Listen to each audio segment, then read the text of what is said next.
avait le choix de dire soit on reste sur notre marché déclinant qui est le tissu maille grand diamètre, soit on essaye de se réinventer et de trouver quelque chose. J'étais parti du principe que cette technologie, qui a une vingtaine d'années, vous n'en aviez pas un seul en France.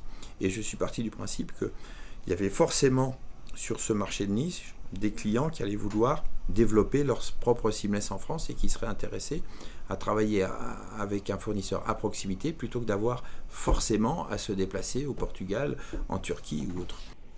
Voilà, donc par exemple, au départ, en fait, on a un brief client, donc un dossier technique. L'idéal, c'est d'avoir un barème de mesure comme ça avec la gradation.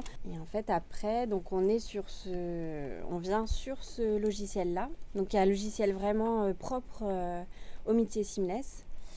On vient dessiner le programme. Donc on fait déjà un dessin. Donc, c'est un peu l'idée de patronage, on va dire, du vêtement. Et ensuite, on vient lui apporter tous les détails techniques, les réglages pour bien tricoter le produit ensuite sur le métier.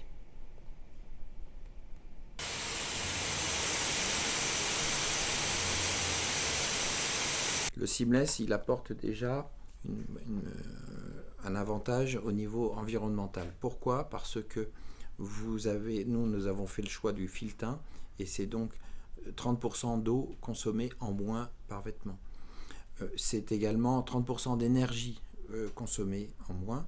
Et enfin, vous générez 30% de déchets en moins, puisque vous ne passez pas par la coupe et donc il y a moins de déchets. Donc au niveau environnement, c'est une technologie qui est plus vertueuse que le grand diamètre.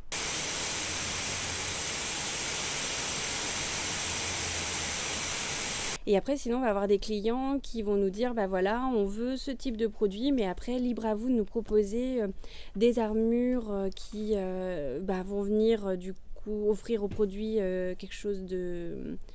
par exemple, la respirabilité. Donc ça, on va travailler sur des armures un peu plus flottées.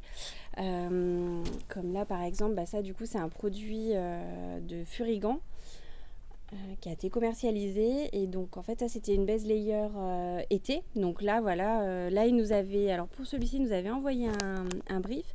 Et ensuite, pour la base layer hiver, il nous a laissé un peu libre cours. Et ensuite, en termes de placement d'armure, on a du coup dessiné un nouveau placement d'armure pour vraiment faire un nouveau produit. Après, en termes de confort, c'est vraiment très particulier. Vous ne pouvez pas bien comparer un vêtement, on va prendre quelque chose de très simple, un boxer homme en coupé cousu, vous allez avoir une ceinture qui est un élastique, alors qu'en seamless, il va être tricoté directement par la machine. Et ça vous offre un confort qui est incomparable. Donc, si vous regardez le prix de revient on l'a déjà fait avec un confrère qui s'appelle Le Mailleux dans le Nord, on a déjà comparé nos prix de revient entre le coupé cousu et le seamless, à 2 centimes près, c'est la même chose. Donc, ce qui va faire la différence, c'est juste le confort et donc la perception du confort que va avoir le consommateur. Donc, il y a des gens qui vont se trouver bien en seamless, puis d'autres qui vont se trouver moins bien. Donc, c'est pas comparable, c'est un autre produit.